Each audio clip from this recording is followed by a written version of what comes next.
story of Jesus feeding the crowd is the only miracle account that appears in all four Gospels. Early Christians obviously considered this an important story, one that could not be left out of any account of our faith. The reason is plain to see when we look at what Jesus does. He takes bread, gives thanks, and shares it with the people, who then eat it. Those are the hallmark gestures of the Eucharist: taking, blessing, breaking, and sharing. The story teaches us that the Eucharist is real food for those who follow Christ, and that there's no limit to its ability to feed us or to the number of people for whom it is meant.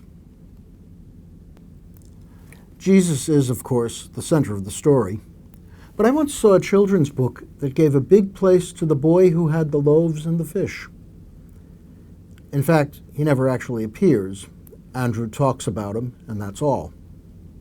There are two other people in today's account whom it would be easy to overlook, yet I think they provide an opportunity to put myself into the story in a way that Jesus and the boy do not.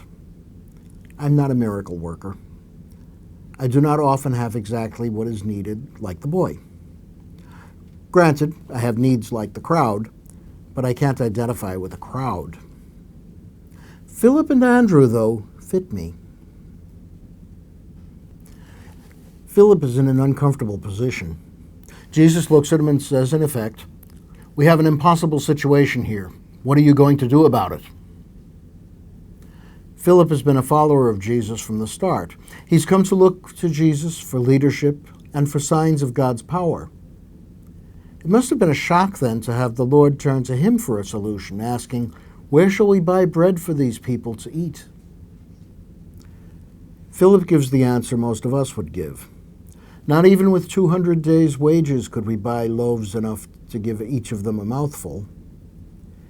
He sees the size of the problem, recognizes his small abilities, does an analysis of the situation, and decides that nothing can be done.